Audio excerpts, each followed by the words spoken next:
구층 시사국의 유튜브 버전 레카케이의 임민경입니다. 최근 신림동부터 분당까지 무차별 흉기 난동 사건이 벌어지면서 많은 시민분들이 불안에 떨고 있습니다. 이런 불안감 때문에 신논현역에서는 아이돌 팬들의 비명소리를 듣고 가스 누출이나 흉기 난동 사고로 오인한 시민분들이 지하철 열차를 급히 빠져나가다가 부상을 얻는 사고까지 있었습니다. 이렇게 피해자분들 그리고 피해자의 가족, 지인분들, 간접 경험한 시민분들까지 트라우마를 겪고 계신데 이런 불안감을 어떻게 하면 좀 덜어낼 수 있는지 오늘 서원대학교 상담심리학과 김태경 교수님 모시고 자세한 이야기 나눠보겠습니다. 교수님 안녕하세요. 네, 반갑습니다. 최근 이 무차별 흉기난동 사건이 많이 발생하고 있는데 교수님은 좀 어떻게 보셨나요? 네, 과거와 지금 벌어지고 있는 사건들이 여러 면 좀 차이가 있는 것 같습니다. 무엇보다 과거에는 이런 사건이 벌어졌을 때 그 피해자가 내가 될 수도 있다라는 두려움을 가지신 분들이 사건 발생지 주변에서 많이 이제 호소를 하시는 분들이 많았다면 요즘은 전국적으로 불안감을 호소하신다는 게 이제 가장 큰 차이점이고요. 다음으로는 이제 아마도 같은 맥락에서 이해돼야 될 것 같은데 이제 소위 모방범죄처럼 본인도 살인을 하겠다라고 이제 예고글을 올리는 이런 행태들이 벌어지고 있는 점도 차이점인 것 같습니다. 네. 근데 말씀하신 것처럼 SNS나 커뮤니티에서 범죄 현장이나 사건 관련한 사진 그리고 영상이 사실 급속도로 퍼져나가고 있잖아요. 이런 것들이 우리들의 약간 공포감을 좀 더 증가시키는 원인이 될 수 있을까요? 좀 더 증가시키는 게 아니라 매우 증가시키는 요인이 될 수 있습니다. 이게 막연하게 누군가에게 불행한 일이 일어났대라고 듣는 것과 그것을 눈으로 보는 것은 차원이 다른 두려움을 유발을 하거든요. 네. 누군가의 고통을 봤을 때 그 고통을 우리가 같이 느끼잖아요. 이거는 본인이 의도했던 의도하지 않던 영상을 보는 순간 그런 경험을 하실 수밖에 없고요. 이미 연구가 많이 되고 있는 현상 중에 2차 트라우마 라는 단어가 있어요. 그러니까 누군가가 피해자가 되는 걸 목격하거나 갑작스럽게 가까운 지인이 피해자가 됐다는 걸 알게 되는 것. 그로 인해서 직접 트라우마는 아니지만 2차적으로 트라우마를 입는 현상을 말해요. 근데 이제 이번 사안에서 전문가로서 심리학자로 제가 걱정하는 건 이런 일이 반복적으로 자주 발생하고 있다 생각하면 트라우마로 인해서 뇌가 그 트라우마를 이겨내기 위해서 과각성 상태에 빠지는데 이게 원래 상태로 돌아와야 되거든요. 그러기 위해서 안전한 시간이 필요한데 안전한 시간이 확보가 안 되는 거예요. 이게 어떤 사람 훨씬 더 오래 갈 수도 있고 개인차가 좀 있거든요. 그래서 전반적인 시민들의 정신 건강을 악화시키는 요인이 될 수 있어요. 그래서 이제 빨리 대책을 마련하고 재발을 방지하기 위한 일련의 전략들을 좀 모색해야 되지 않나 싶습니다. 네.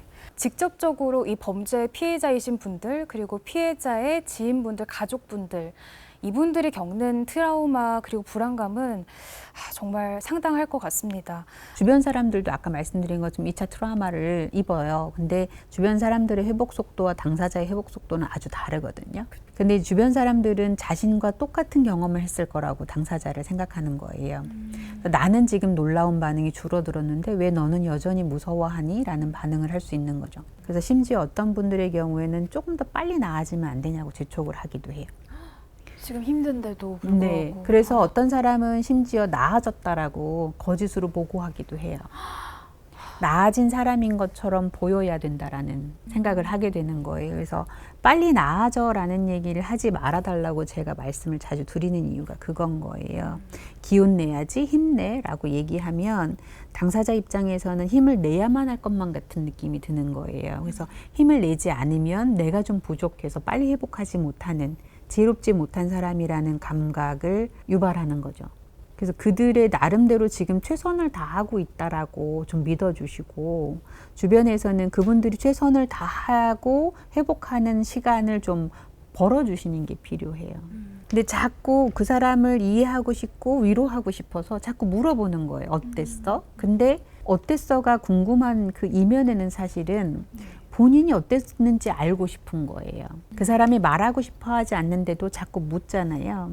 그러면서 위로해 주려고 한다라고 생각하시지만 실제로는 그 사람이 원하는 게 그게 아니면 그 사람을 위하는 게 아니거든요. 그냥 단지 자기의 호기심인 거예요. 이제 범죄 피해자들에게 하는 수없이 많은 말과 행동들 중에는 범죄 피해자를 위한 거라고 생각하지만 실제는 아닌 것들이 많은 거죠. 근데 저도 이런 게 있는 것 같아요. 뭐 괜찮아라고 하면서 묻고 싶고 물어야 될 것만 같은 그런 의무감을 스스로 느낄 때가 있는데 그러기보다는 그냥 말하고 싶을 때, 말할 때 잘 들어주는 게 맞아요. 더 중요한 그게 거죠. 정답이에요. 그러니까 괜찮아라고 물어보면 이제 많은 분들이 되게 속상해하세요. 주변에서 괜찮냐고 자꾸 물어본다고. 왜 속상하냐면 괜찮을 리가 없잖아요. 네. 그래서 괜찮은 척하고 있는 분들도 있어요. 그래서 그냥 정말로 묵묵히 지켜봐 주는 거. 네. 이거 해줄까 저거 해줄까 할 것도 없이 딱 봐서 정말 필요로 할 수밖에 없는 도움은 주지만 네. 청하지 않은 도움을 그냥 제공하는 것도 적절하지 않아요. 그러니까 그 시기에 그분에게 그게 도움이 안 될 때도 있고 네. 오히려 때로는 방해가 될 수도 있어요.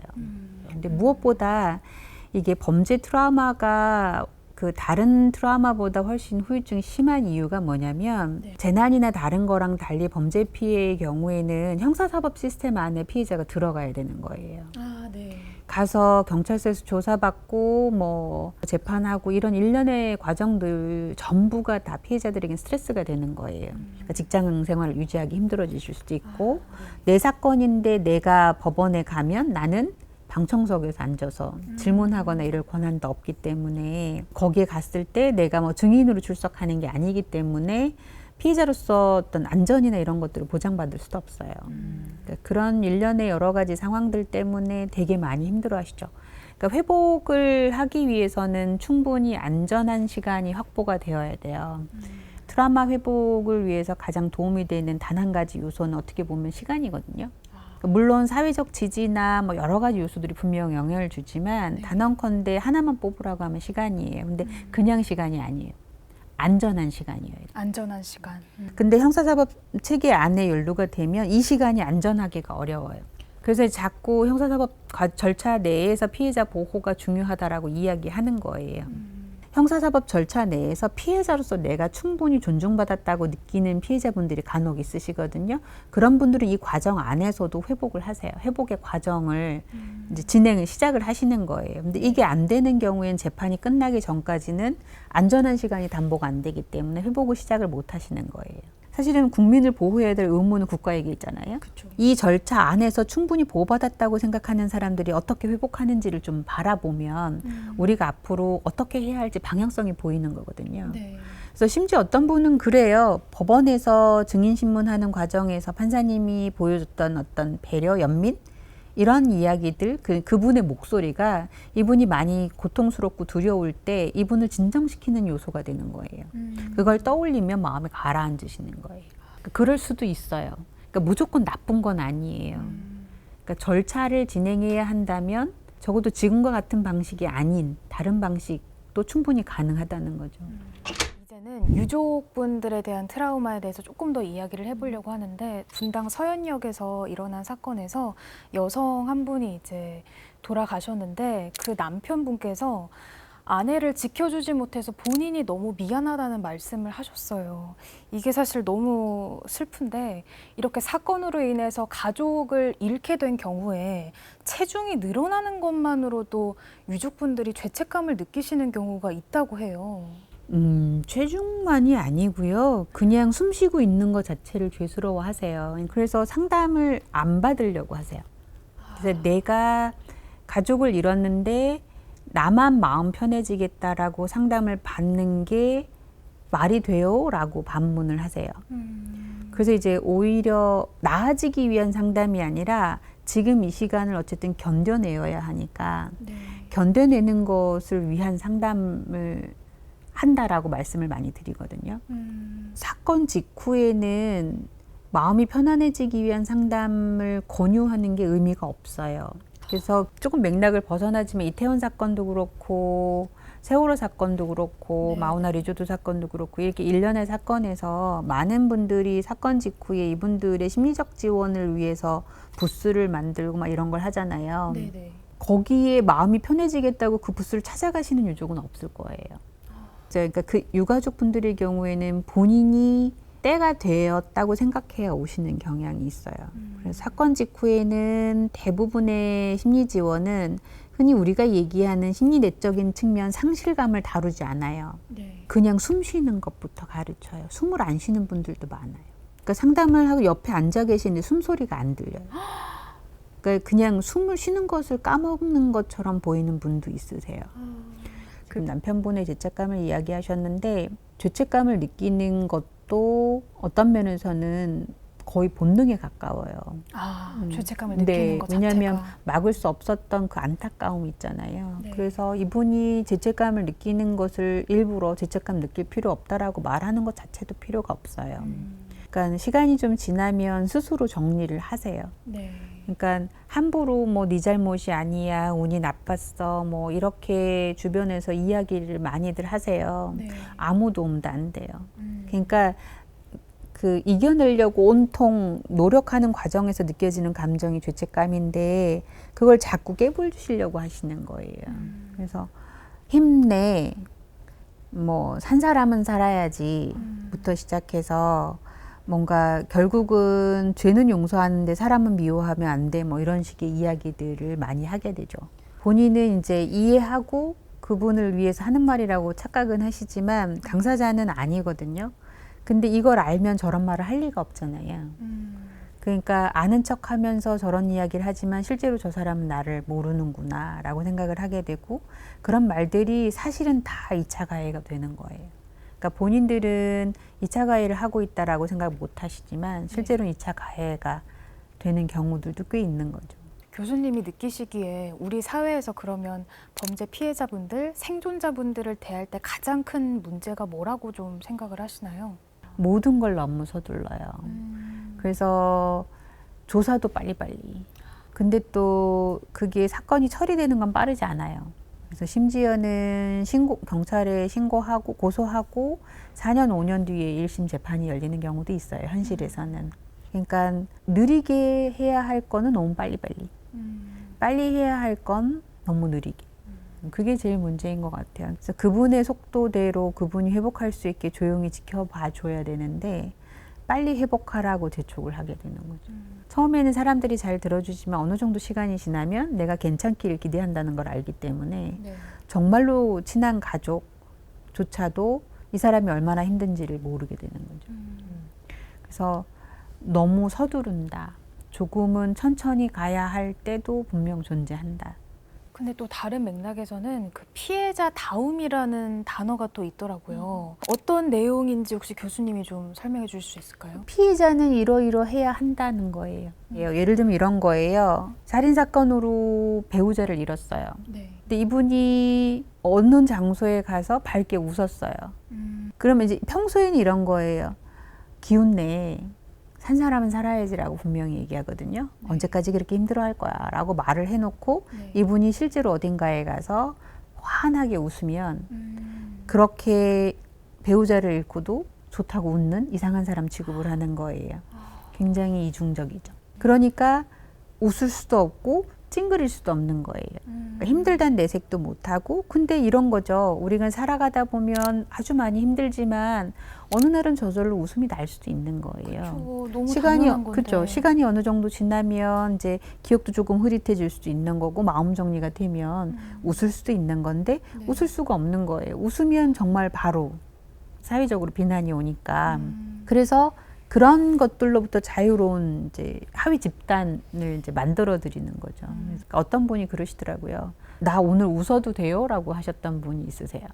범죄 피해자분들 네, 중에서. 피해자분인데 그래서 웃어도 돼요? 라고 이야기를 했더니 사람들이 내가 웃으면 피해자답지 않다고 이상한 사람이라고 그런 일을 당하고도 웃는다고 정말 그분 표현으로 제정신이냐라는 말까지 들었다는 거예요. 그러니까 어떤 면에서는 피해자다움이라는 게 피해자들한테는 족쇄예요, 족쇄. 그래서 평범한 이웃으로 처우받기를 원하시거든요. 그러니까 이런 거예요. 내가 범죄의 피해자지만 내가 괴물도 아니고 외계인도 아니고 어제 너희들이 이웃이었고 오늘도 너희들이 여전히 이웃이고 내일도 이웃이어야 되거든요. 네. 우리 이웃이에요, 그냥. 근데 범죄 피해를 당하는 순간 평범한 이웃이 아닌 사람으로 처우받는 거예요. 그러니까 어떤 때는 너무 지나치게 요란하게 관심을 주고 어떨 때는 너무 냉담할 정도로 무관심하고 어떨 때는 무관심을 넘어서서 비난하고 낙인 찍는 거를 하게 되는 거죠. 네. 그러니까 이분들은 공통되게 원하는 건 그거예요. 나는 여전히 범죄 피해에도 불구하고 당신들의 평범한 이웃이라는 거죠. 다만 범죄 피해로 인해서 일시적으로 도움이 필요한 상태가 된 거예요. 일시적으로 도움을 주면 이분들도 회복할 수 있거든요. 근데 이제 이게 한번 범죄 피해를 입으면 망가진 사람 취급해버리고 아예 우리랑은 다른 사람. 심지어 어떤 경우에는 그 사람의 나쁜 운이 나한테 옮을까봐 싫어하시는 분도 있어요. 이런 것들이 그분들에게 다 상처가 되는 거죠. 그쵸. 이런 2차 가해가 계속 반복이 되면 회복의 의지가 꺾여버리는 거예요. 그래서 범죄 피해 후에 자살을 선택하신 분들 중에 적어도 제가 아는 범위 내에서 거의 대부분은 2차 피해가 원인인 경우가 있어요. 2차 피해는 2차 가해는 막을 수 있어요. 우리가 조금만 더 배려하고 신경 쓰면 얼마든지 막을 수 있어요. 그래서 2차 가해만큼은 더 많이 노력해서 막아야 되지 않을까 싶어요. 네. 근데 또 피해자분들 또 피해자분들의 가족 지인분들뿐만 아니라 사실 지금은 사회 전체 모든 국민들이 이런 흉악한 사건에 대해서 트라우마를 입게 된 것 같아요. 이렇게 계속 이런 범죄 때문에 사회 전체가 트라우마를 겪는 일이 계속 더 생기는 것 같은데요. 근데 이걸 회복할 수 있는 방법은 하나밖에 없어요. 안전하다라는 감각을 다시 회복해야 돼요. 그러니까 누군가 저렇게 칼을 들고 다녀도 우리가 합심하면 그 사람을 물리칠 수 있어라는 신뢰감이 생겨야 돼요. 그래서 자꾸 요즘 얘기 나오는 게 그거예요. 정당방위 얘기가 나오는 게 뭐냐면 일견 봐도 그러니까 이런 거죠. 누군가 이렇게 얘기해요. 칼 들고 있는 한 명의 사람을 수없이 많은 시민들이 제압을 못했어? 말이 돼? 라고 얘기하는 거예요. 근데 칼 들고 있는 사람한테는 도망가는 게 최선이긴 해요. 근데 그럼에도 불구하고 분명히 누군가는 그 사람을 제압하기 위해서 노력을 할 거예요. 근데 그렇게 제압하는 과정에서 여태까지 국민들이 경험을 통해 배운 게 뭐냐면 그래서 내가 정당방위였고 혹은 누군가 위험에 처해 있어서 그 사람을 도와주기 위해서 내가 범인을 제압했지만 나도 폭행범으로 처벌받는다는 거예요. 그런 얘기들이 사실은 이미 굉장히 퍼져 있거든요. 그러니까 누구도 이것에 대해서 도와주거나 문제를 해결하기 노력하지 않았다는. 그래서 이제 정당방위 문제는 짚고 넘어가야 되는 문제이고요. 그게 만약에 해결이 되면 합심해서 이런 문제를 가지고 있는 사람을 우리가 같이 응징할 수 있다. 이런 감각이 생기면 안정감을 회복할 수 있어요. 그래서 결국은 뭐냐면 연대감이에요. 우리의 이렇게 큰 단위가 아니라 작은 단위의 사람들끼리의 연대감을 회복하고 그래서 여기만큼은 안전해. 그럼 이게 이제 안전한 바운더리가 점점 넓어지고 그러면 회복이 될 수 있어요. 네, 이렇게 무차별 흉기 난동, 폭행 그리고 유족분들의 트라우마에 관해서 이야기를 나눠봤는데 말씀을 전해 듣고 싶은 게 사실 너무 많은데 이제 마무리를 해야 돼가지고 교수님 마지막으로 한 말씀 좀 해주신다면. 운이 나쁘면 누구도 한순간에 범죄 피해자가 될 수 있어요. 그러니까 내가 지금 범죄 피해자가 아니라는 건 내가 여태까지 운이 좋았던 거예요. 그러니까 많은 이유들을 찾으시지만 정말로 범죄가 발생하는 건 범인이 범죄를 하기로 마음 먹었기 때문인 거거든요. 제가 개인적으로 정말 이렇게 오늘 계속 얘기하면서 전달하고 싶었던 가장 키포인트 중에 하나인데 개인적으로 좋아하는 말이 있어요. 당신은 피해자가 아니라 낯설고 생경한 경험 속에서 그 경험을 헤쳐나가기 위해서 고군분투하고 있는 하나의 사람입니다라는 글귀가 있거든요. 이게 되게 중요하다고 생각해요. 그러니까 피해자인 건 맞아요. 피해자인 건 맞지만 여전히 그 사람은 인격적으로 존중받아야 될 사람인 거고 그리고 무엇보다 낯선 경험과 맞서 싸우려고 노력하고 있는 사람이라는 거죠. 우리 모두가 삶에서 그런 자세로 지금 살고 있는 상태인 거고 그중에 범죄 피해자는 좀 더 큰 트라우마와 맞서 싸우고 있는 사람이라는 거죠. 그래서 그냥 우리랑 다른 사람이 아니에요. 그냥 우리의 이웃인 거죠. 그렇게 바라봐 주셨으면 좋겠어요. 네. 오늘 교수님과 이야기를 나눠봤는데 정말로 말씀해 주신 것처럼 우리 사회가 그리고 가까운 지인 포함해서 묵묵히 좀 지켜봐 주는 것 그리고 고군분투해서 노력하고 있다라는 걸 곁에서 좀 든든하게 지켜줄 수 있는 보호막이 되어줄 수 있는 사회가 되었으면 좋겠습니다. 그리고 또 각자의 자리에서 그런 것들을 노력하는 자세도 필요할 것 같네요. 오늘 레카케이는 여기서 마치고 다음 주 더 알찬 소식으로 돌아오겠습니다. 시청해 주셔서 감사합니다.